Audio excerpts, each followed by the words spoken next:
कुछ लेखक ऐसे होते हैं जिनकी रचना बहुत आसानी से पाठकों और आलोचकों के बीच जगह बना लेती है। वे उस ऊंचाई तक पहुंच जाती हैं जिनकी वे अधिकारी होती हैं। लेकिन कुछ रचना और रचनाकार ऐसे भी होते हैं जिनको वो ऊंचाई नहीं मिल पाती है जिसके वे हकदार होते हैं।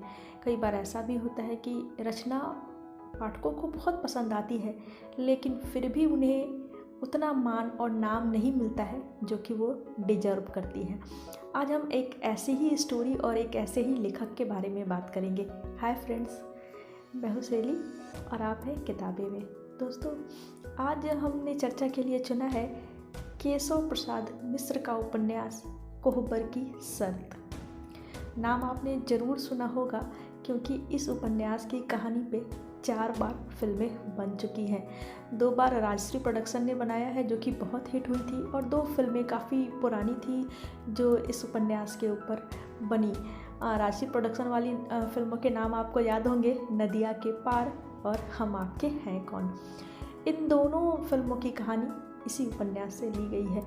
लेकिन अक्सर ऐसा होता है कि जब उपन्यास के ऊपर फिल्म बनती है तो उसकी पूरी कथा नहीं आ पाती है। उसमें कई बार एक्टर उन कैरेक्टर के साथ न्याय नहीं कर पाते हैं, ऐसा भी होता है। इसलिए मैं हमेशा यही मानती हूँ कि अगर किसी किताब के ऊपर फिल्म बनी हो तो फिल्म देखने से पहले वह किताब ज़रूर पढ़नी चाहिए।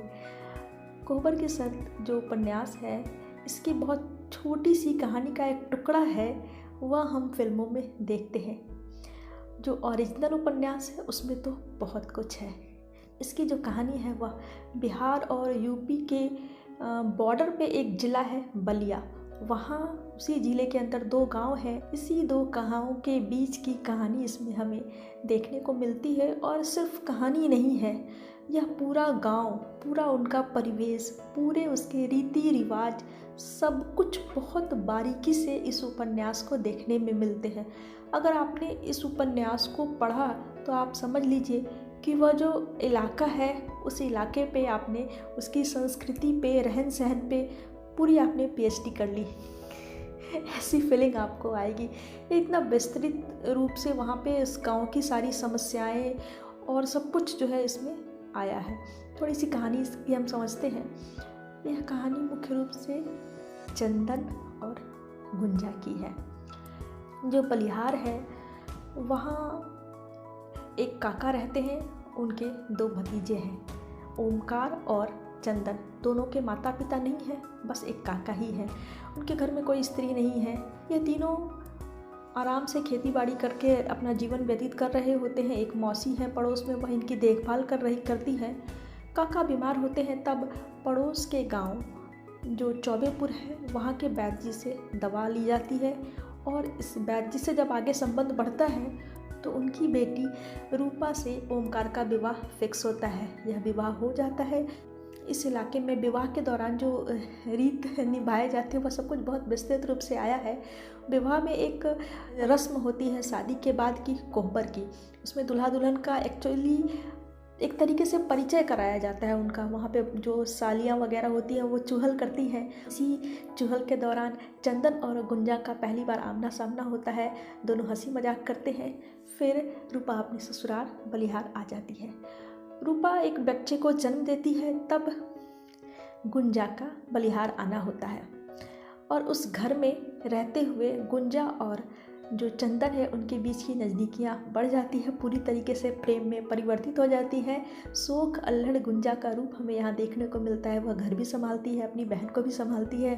गांव भर की जो लड़कियाँ हैं, महिलाएं हैं, सबकी चहेती बन जाती है। इसके बाद आता है एक दुखद मोड़।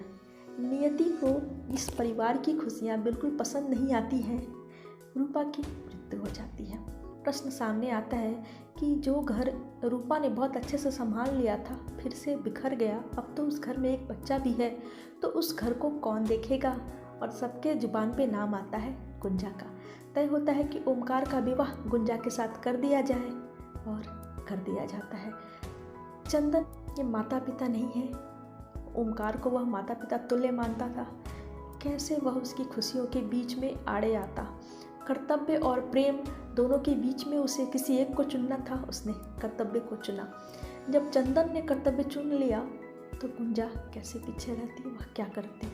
वह भी अपने कर्तव्य को चुनती है और चुपचाप विवाह कर लेती है। अपने और चंदन के बारे में किसी को नहीं बताती है। विवाह करके गुंजा उस घर में आ जाती है जहाँ कभी वह चंदन की बन के आना चाहती थी। विवाह के बाद गुंजा बिल्कुल शांत हो जाती है।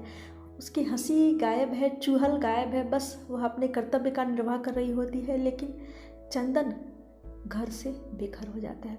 उसे अच्छा नहीं लगता है कि घर में वह बार बार आए और बार बार गुंजा का सामना करे, तो वह अपना अधिकतर समय खेत में गुजारता है, खलिहान में गुजारता है। गुंजा से वह कम से कम सामने आता है।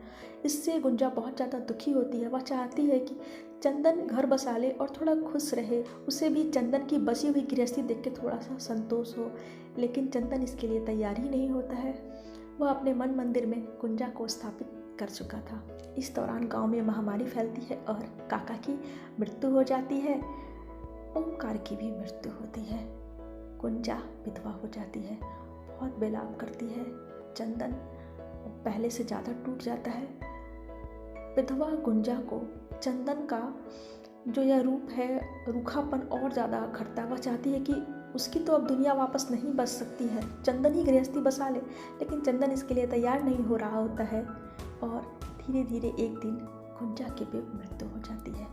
कहानी इस दुखद अंत पे ख़त्म होती है। फिल्मों में हमने हमेशा कहानी को सुखद मोड़ लेते हुए देखा है, लेकिन जो कहानी की सच्चाई है, इतना कड़वा सच फिल्मकार शायद उकेरने की हिम्मत नहीं कर पाते हैं। लेकिन उपन्यास की कहानी यही है, नियति कभी कभी बहुत क्रूर होती है। अब जो इसकी हम शिल्प की बात करें, उपन्यास बहुत ही रोचक है। बहुत मोटी नहीं है, बिल्कुल छोटी सी यह पुस्तक है, राजकमल से प्रकाशित है। 150 पेज के लगभग हैं इसमें और आप इसको बिल्कुल एक सांस में पढ़ना पसंद करेंगे। गांव का पूरा वर्णन है, बहुत सरस है, बहुत सुंदर है।